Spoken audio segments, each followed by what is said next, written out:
Greetings, Andy here again, and I mentioned on my last video the roundup of new records that I'd bought during, or new releases I'd bought in March, that I'd also bought a few reissues. So this is my little catch-up of some recent reissues I've got 8 in total, and one at the end actually has only just arrived, so it's actually an April reissue release. But let me whiz through them. These are all sort of slightly serendipitous, shall we say. This is my favourite word. I have to pull it out every now and then. So the first 3 I got from the 90s, all from the 90s, the first 3. And this was a visit to HMV in March, because I bought one of my new releases from there and sort of reserved it to collect. And while I was in there, I thought I'd have a look at their 3 for £55 ones, always worth a rummage. Except I discovered it was 3 for £65 now, which I thought, that's not good value now. That's sort of like nearly 22 quid an album. So I was about to walk out, and then my willpower collapsed again, and I thought I'd go and have a rummage, and I found 2 which are on my list to keep an eye open for. So so I weakened. And the first is to me the pick. This is a fabulous album, and if it was out new now in this year, this would be in my top 3 without doubt. And it is Placebo and their album Without You I'm Nothing, which came out in 1998. It's their second album. And Placebo, of course, are led by Brian Moloko, who's the guitarist and vocalist, a really good guitarist, probably underrated. Now, Brian Moloko is an interesting character. He was American, well, he's American stroke British. I think his mother was Scottish and his father was from the US. And I think his father was a diplomat.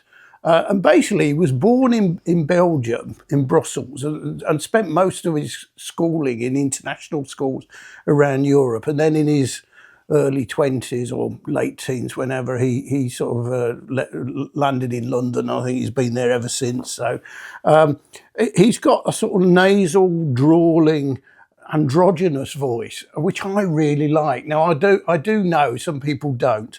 I just absolutely like it. Is an absolute all killer album, fabulous from the start, which kicks off with Pure Morning, which is creepy. But magnificent in a lot of ways. It reminds me a bit of Roxy Music's, what was it, Every Dream House, forgotten what the track's called about, and it's the same sort of creepiness. And the second side opens with The Crawl, another fabulous one, but the whole album is brilliant. I've been listening to this, I got it in sort of mid-March, so 3 or 4 weeks ago, and I've probably listened to it 6 or 7 times since, more than my new releases. It gets me every time. It's a superb album, and it's a fairly recent reissue, I think, as well, and it's just on single LP on black. So the second album is from Pearl Jam, and it's their debut album 10 from 1991, and it's Pearl Jam are one of those bands that, one of the grunge bands that I've never bought any of their music, but I've always really liked it on the, when I've heard it on the radio. It's one of those ones where, I really like Eddie Vedder's voice and style. So I would say, out of all the grunge bands, these are my favourite. Obviously Nirvana's there. Nirvana's the only one I've got any actual albums from. But as I say, this has been on my list to keep an eye on. It's not something I come across at record fairs or anything, and it was there, so I had to get it. And to me, this is I'm sort of fairly well known for not being a great fan of the 80s generally. There are some obvious gems in there, and this to me is goodbye 80s, or good riddance 80s, and welcome 90s. We're back to some rock, and it's classic grunge. It's sludgy guitar, dark lyrics, and just brilliant.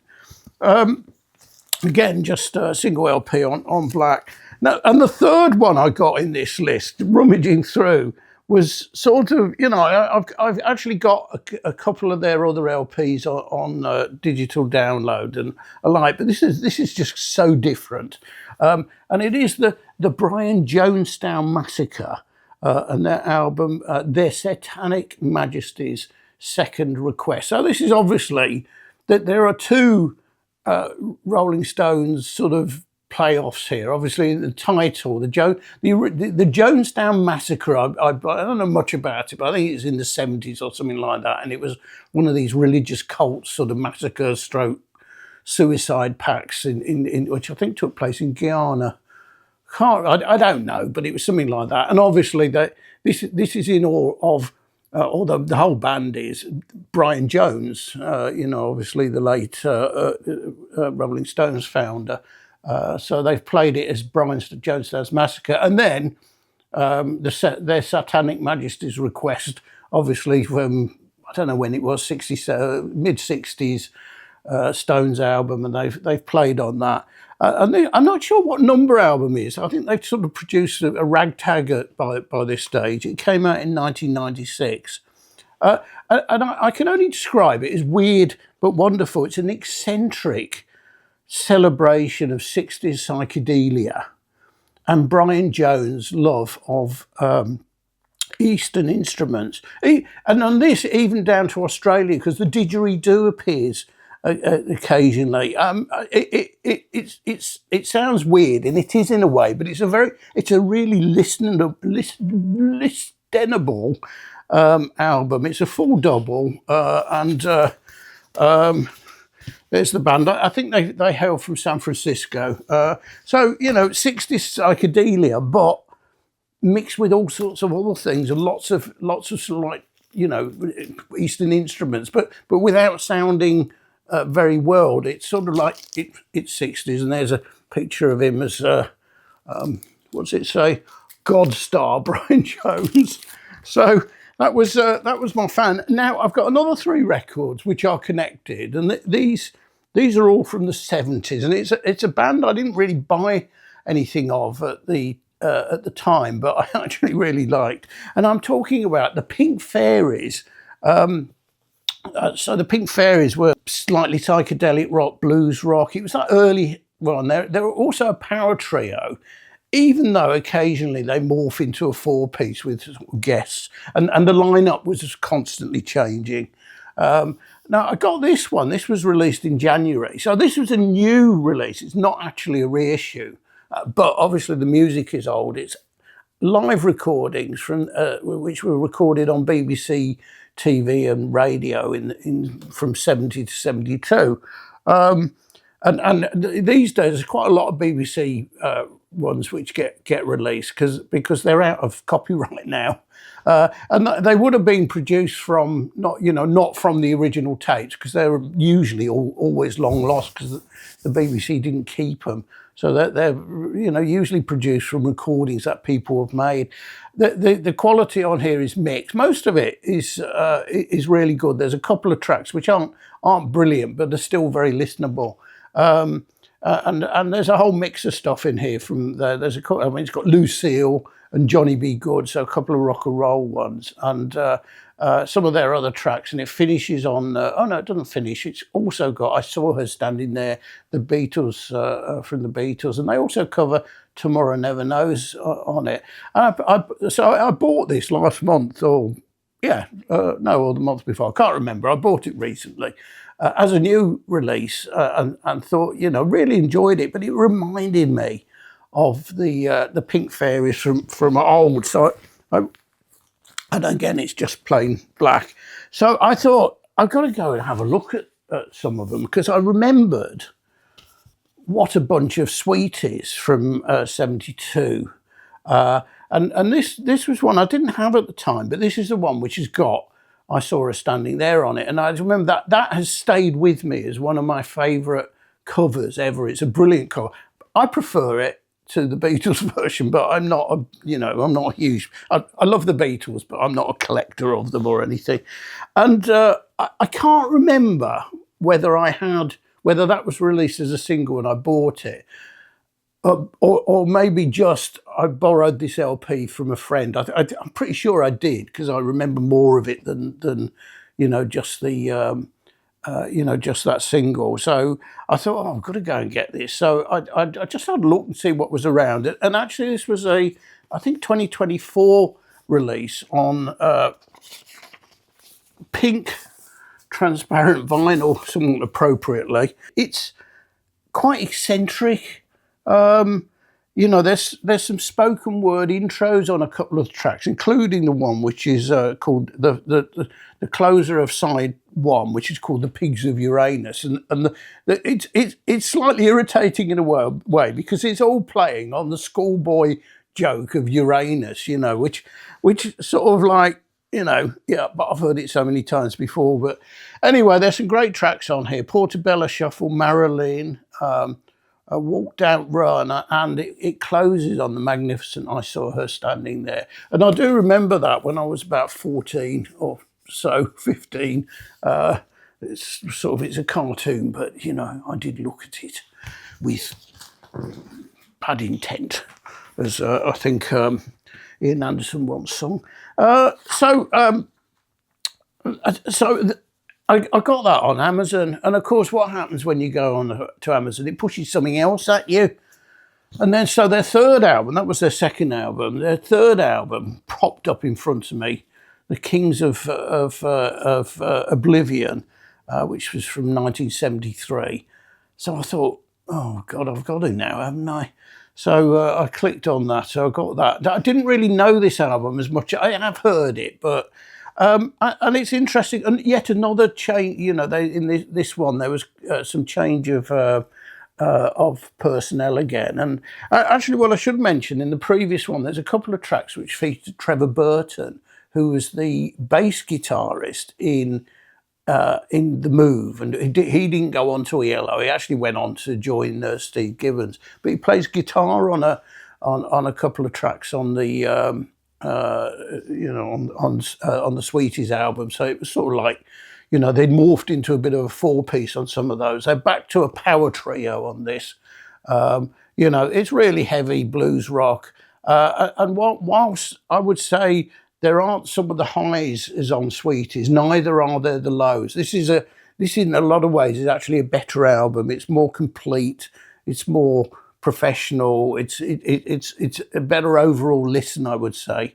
Again, loving it. I think they were reissued at the same time, and again, it's on pink vinyl. So we've had a look at some records from the 90s. And the 70s, by two of my favourite decades. And then we come on to the current century.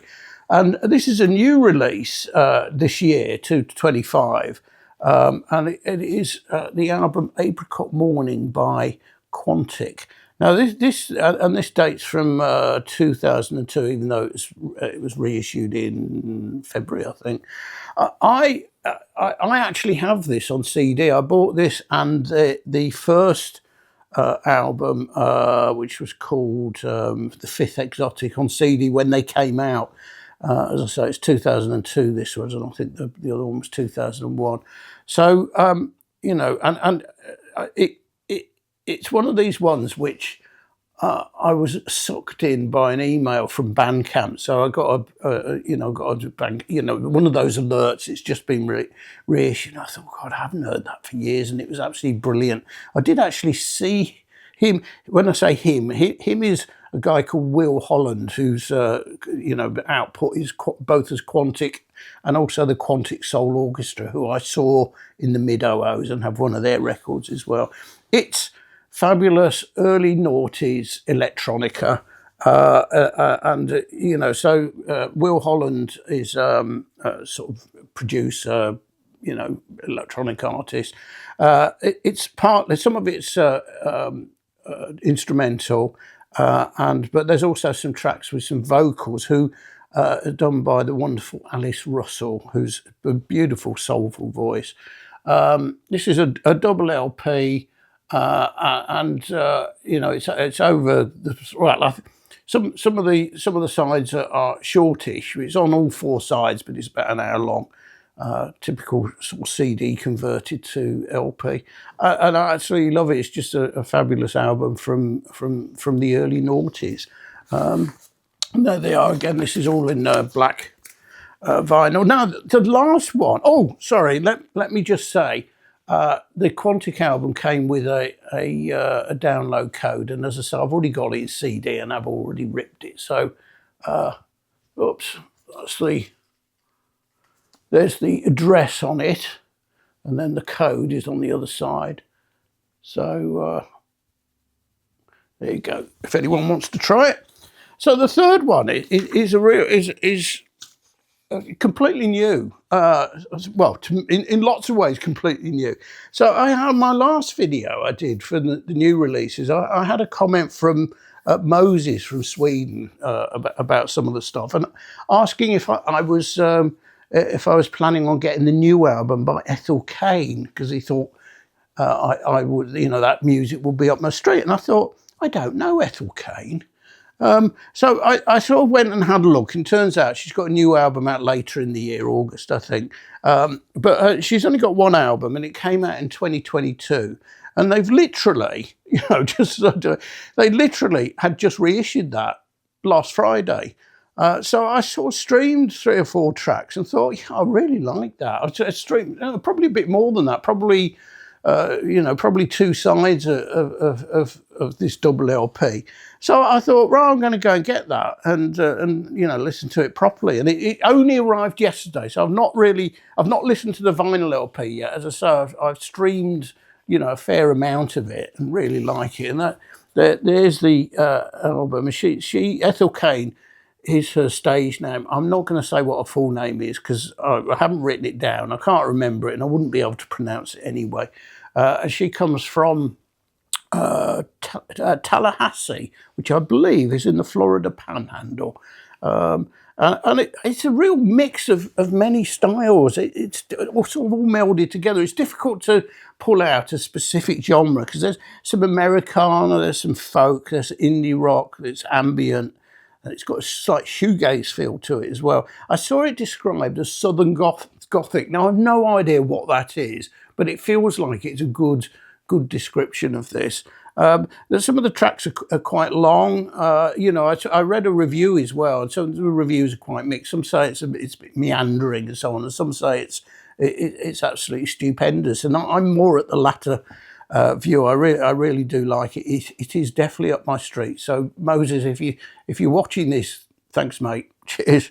I shall be listening to this later in full, and I'm guessing I will probably go out and get the new one when it comes out. So there you go. That's my quick rundown of reissues I bought recently. So this weekend is record store day, so I'm not actually going out to a store. There aren't any really local to me anyway. It's a trek, and there aren't any I'm desperate for. There's a couple I'd quite like, so I'll probably just have a look at those on and see if they're available